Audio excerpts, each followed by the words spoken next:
Hello friends, నేను Rajamouli. Indian premier league ఐపీఎల్లో బలమైన జట్టు ఏది అంటే టక్కుమని చెప్పే పేరు Chennai Super Kings.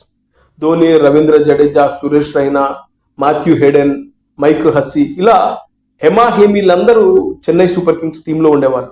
Chennai Super కింగ్స్కి ఫ్యాన్ ఫాలోయింగ్ కూడా విపరీతంగా ఉంది. ఇలాంటి చెన్నై సూపర్ కింగ్స్ టీం రాను రాను పలచబడిపోతుంది. అసలు ఊహించామా సిఎస్కే టీం 128 రన్లకే ఆల్అవుట్ అవుతుందని?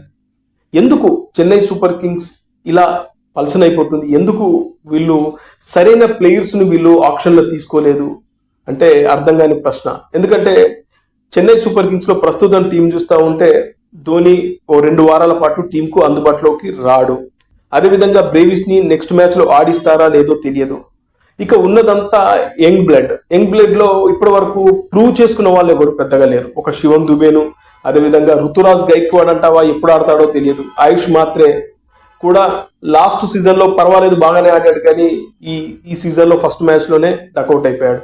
ఇలా చెన్నై సూపర్ కింగ్స్ టీం ఇప్పుడంతా సంజు శాంసన్, అదేవిధంగా శివం దుబే, ఋతురాజ్ గైక్వాడ్, అలాగే ఆయుష్ మాత్రే మీదనే ఆధారపడి ఉందా? వీళ్ళని నమ్ముకుంటే వీళ్ళు ఎప్పుడు ఆడతారో తెలియదు. ఎందుకు ఈ టీం ఇలా పలచనైపోతుందో అర్థం కాక ఫ్యాన్స్ అయితే తలలు పట్టుకుంటున్నారు. ముఖ్యంగా 8 మ్యాచ్లు గెలిస్తేనే ప్లే ఆఫ్కి వెళ్తుంది. ధోని వచ్చే వరకు 6 మ్యాచ్లు అయిపోతాయి. 6 మ్యాచ్లు అయిపోయిన తర్వాత ధోని చేంజ్ చేస్తాడు.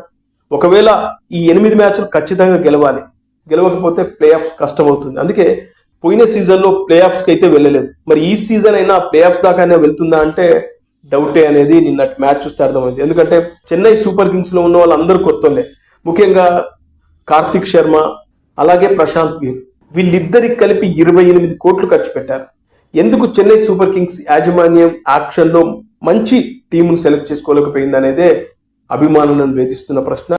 ఏదేమైనా చెన్నై సూపర్ కింగ్స్ టీం ఒకప్పుడు ఎట్లుండే ఇప్పుడు ఎట్లయిపోయింది అనేదే అభిమానుల ఆవేదన.